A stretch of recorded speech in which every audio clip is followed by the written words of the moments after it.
Okay, I'm going to do a quick video here.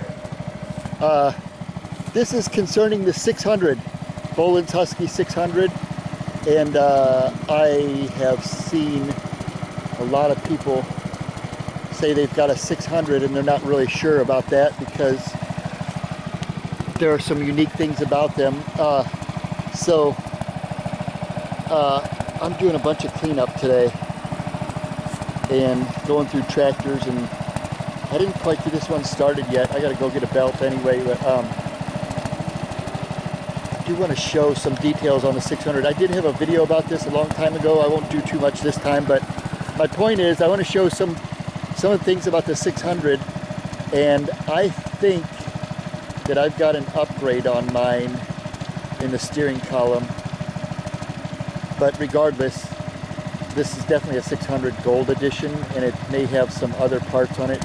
I know for sure that I've changed out the deck, the mowing deck, and I've gone between the 750, the 600, the 1254, and the 1050. I put attachments on all of them.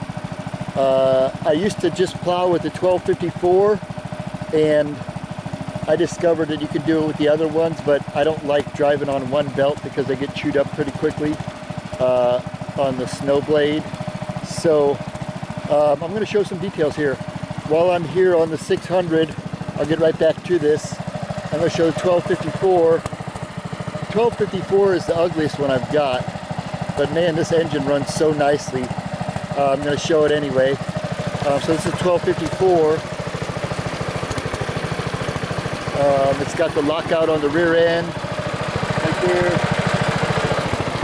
and it's got the 12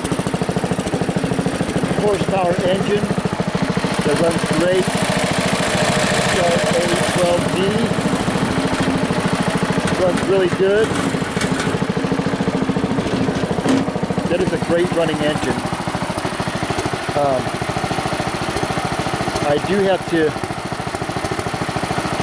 I have to do something interesting to start it though. I got to open up the fuel valve, let it run for 15 seconds or so, and then shut it off again. Otherwise it floods the carburetor. But once I get it running, I can open it back up and it's fine. So there's some issues in there, but as far as it runs really good. It's idle's really low. My throttle's stuck kind of. Yeah. My throttle's kind of stuck where it's at. We'll see what I can do here.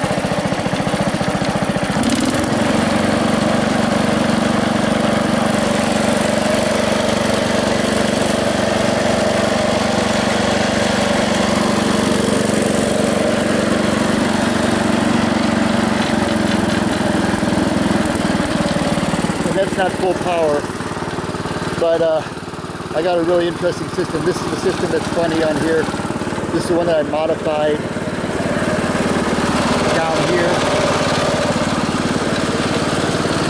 Another thing I wanted to show, look at the starter bracket here. The starter bracket and this bracket right here.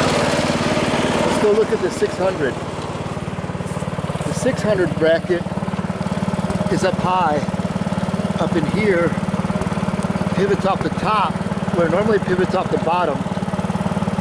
This one pivots off the top, and then it's got a strap here. It's got a bolt that goes through right here, and that adjusts your tension. That's on the Gold Edition engine, 6 horsepower. This was the original Gold Edition engine that wasn't repainted, but the rest of the tractor has been redone completely. I did that a long time ago.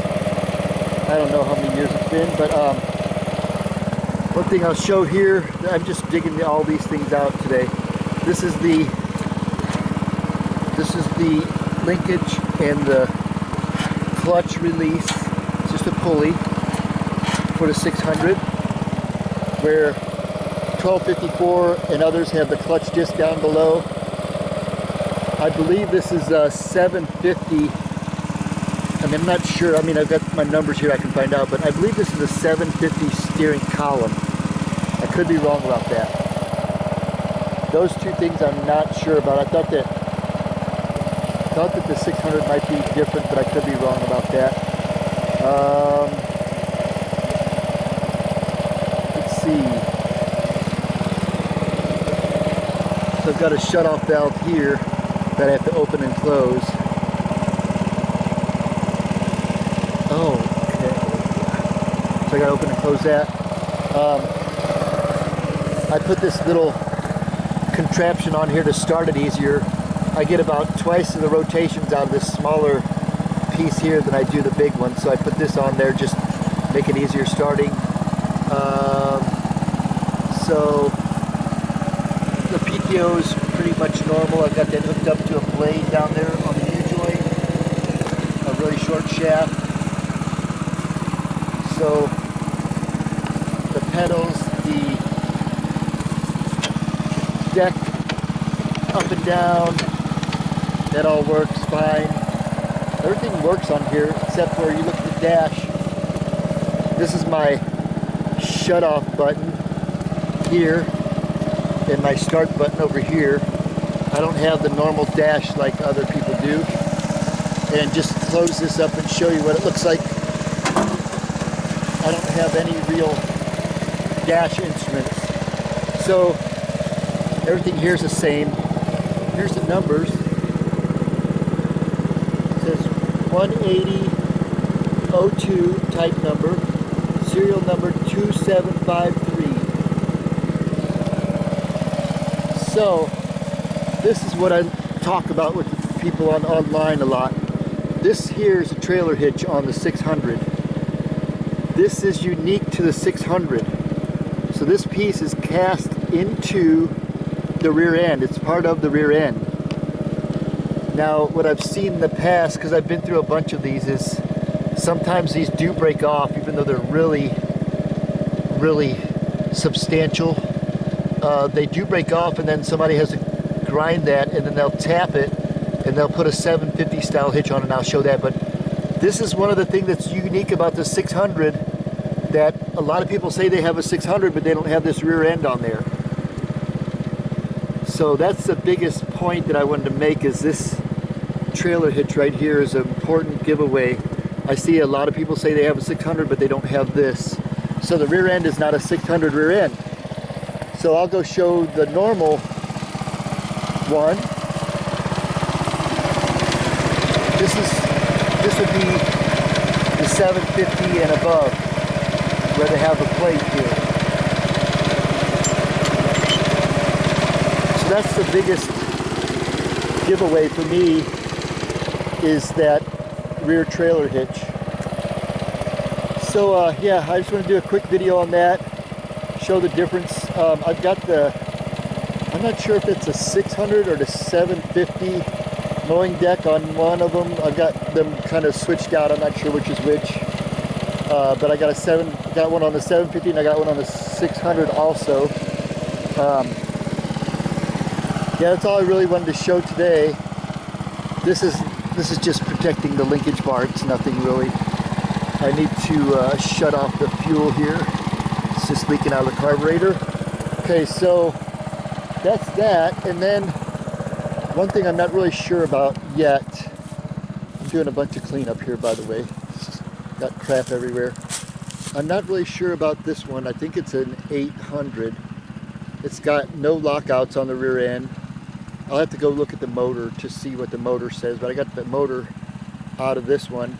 This is going to be parts, and I'm probably going to use this as a donor for my other tractors to get parts out of, but I've never had this running. I tore it down, I did some painting, I fixed up some things, but never really got this one running yet. Haven't really tried hard, but everything looks to me like it's a 600, 750, 800. I'm not really sure about that. I did have to go in here. This is a piece of rubber that I put on there. I did have to go in this rear end and fix up this rear end because it had some bearings that were out. So I went inside of there and fixed that up. That's all good to go now. That's the dash. there. So I'm not really sure what model this is without looking at the engine.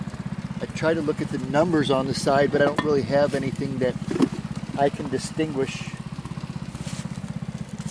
Here I've got this over here, I've got the other one over there, but I don't really have anything to show.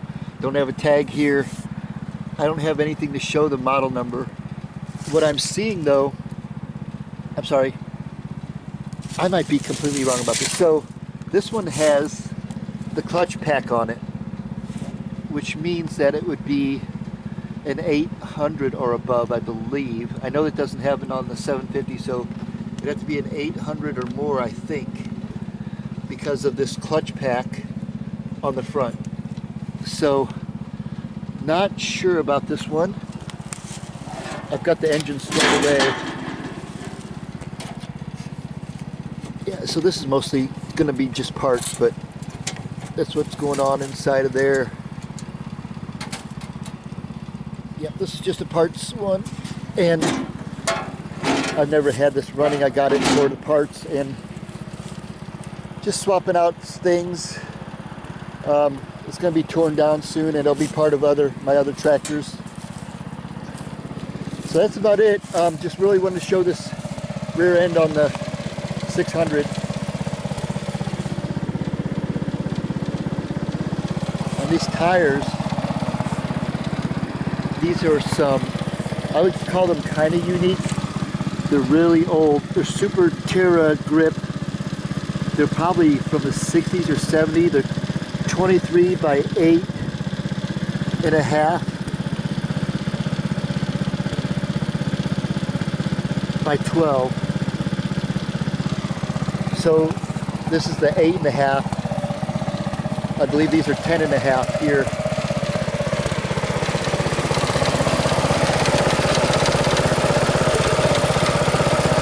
Yeah, those are 10.5. And I have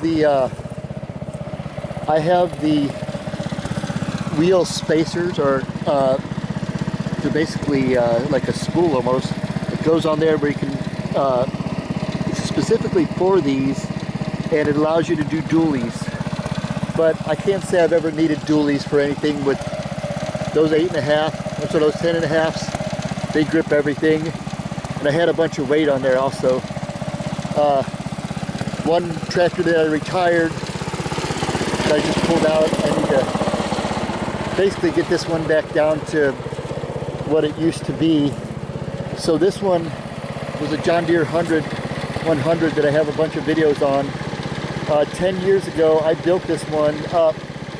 I did a pulley swap on the rear end and made it faster and all that stuff. I put a 20 horsepower with dual exhaust on it, put a trailer hitch on it. That was our disc golf club sticker right there. So I've modified this 100%, and this came with the 8 horsepower, and I stuffed this 20 horsepower on there. And it probably still works, but I'm done with the actual purpose of this tractor. I want to get rid of it soon. It really served its purpose and paid for itself in building our disc golf course. It's so modified. Got the 3 ribs on there because I needed really heavy duty tires running through the woods, and I didn't want any punctures. So I had to use the heavy multiple plies on the tire. There's the 1254 still running strong, real smooth. Alright, so there's the 600. If you have any questions on this 600, let me know. I'll look them up and see what I can find, but I'm pretty familiar with this one. The only questions I have on this one right now are the steering column. I think the 600 might have had just one side, and I could be wrong about that because I don't know, but I've seen these columns with one side and not the other. Pretty interesting, but this one has both. The choke there, that might be good, might be 600, but I'm not sure. Another one is a steering wheel. That's a good way to tell. And then the hood. I believe that they use this hood for another, like maybe the 900 or something also, but I'm not sure about that. I'm not sure why this fuel is still leaking out of here. Maybe I need to close it off. here. Yep, so I'm going to get that one running again strong. I just haven't had the time yet to do it, so I'm heading out to get some gas and get a belt. But that's it for now. Just wanted to show this 600